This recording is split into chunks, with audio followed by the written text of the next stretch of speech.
I don't believe in God, but I do believe in love. Well, tell me how to do it, 'cause I don't need that shit. I found something new and I fucking love it, yeah!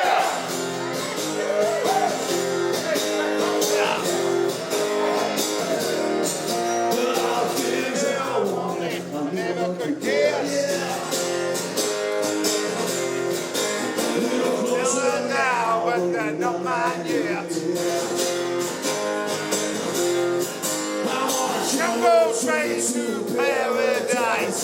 I want it all, baby. Not those goddamn lies. Yeah. Well, you drive me fucking crazy, won't you take me high? Come on, baby, show me something.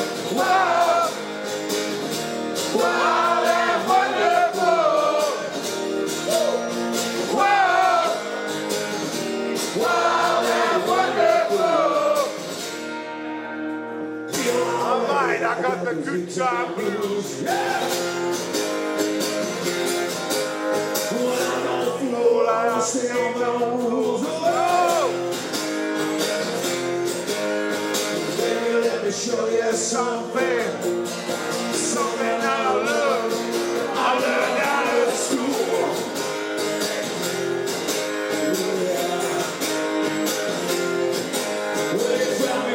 Crazy, won't you take me high? Come on, baby, show me something. Whoa, wild and wonderful. Whoa, wild and wonderful. Why do I feel this way? Sometimes I feel so alone. I learn to love and hate. It's something that I don't let go. No, no, no, no, no, no. Come on, DJ!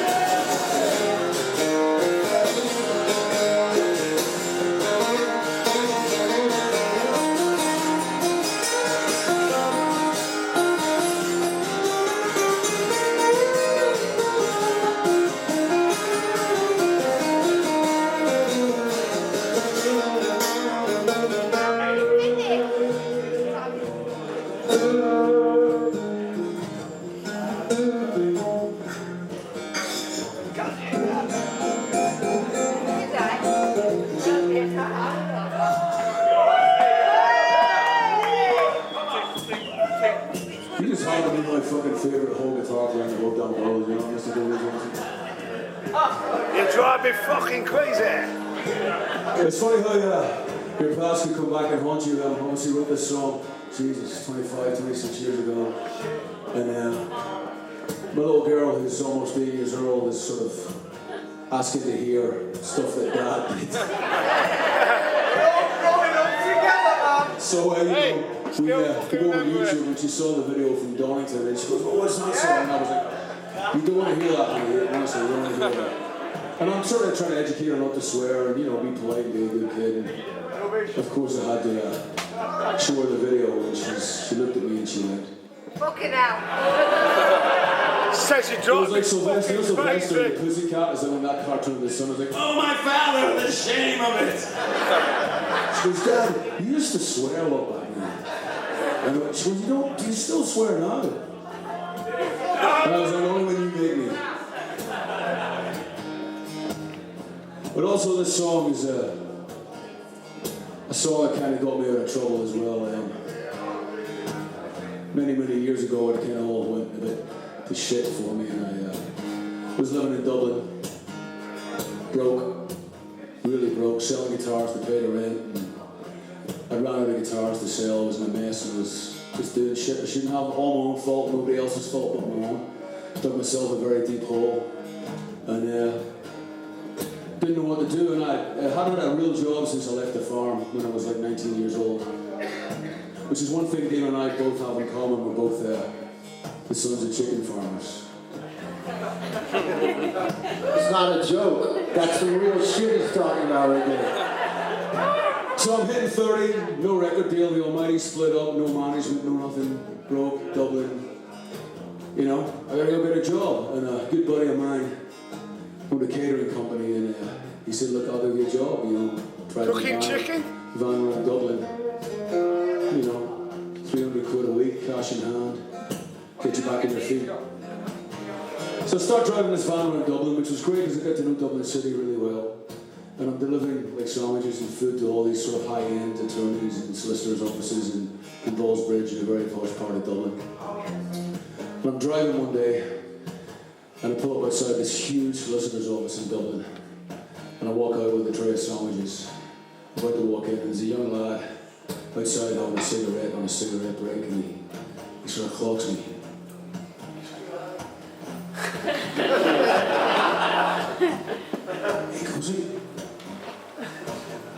He goes, Jesus man, he says, are you your man Ricky Warwick?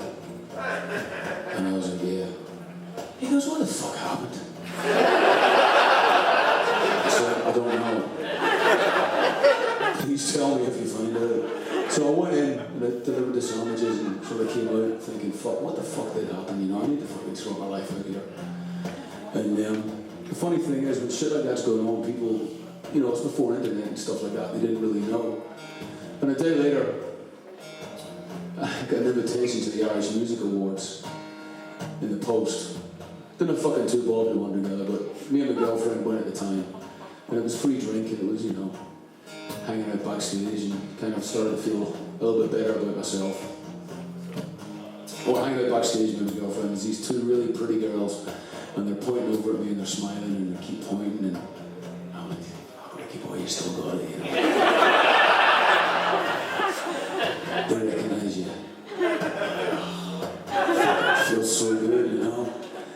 Maybe life isn't so bad. You start walking over and I've got the autograph hand ready, you know, the signing autograph. One comes up to me, she goes, are you Ricky? And I went, yeah. She goes, those sandwiches you deliver every Friday, those are absolutely amazing.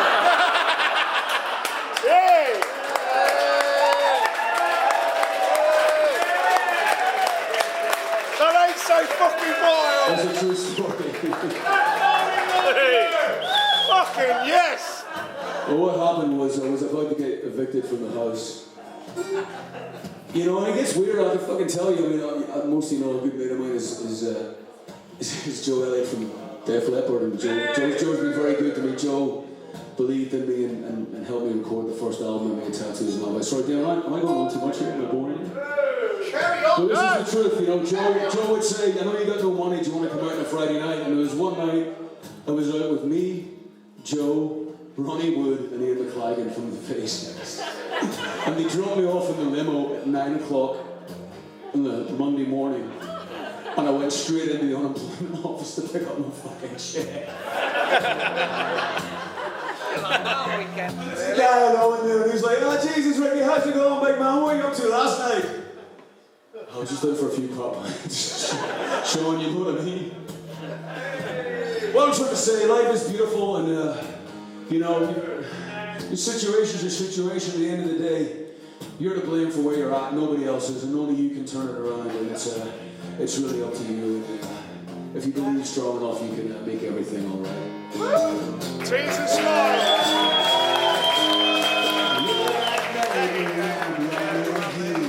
I think about her and all the things that she says. I think about sex. You know this. All night. Just give me some love now. Sweetheart and child. Give me some love now.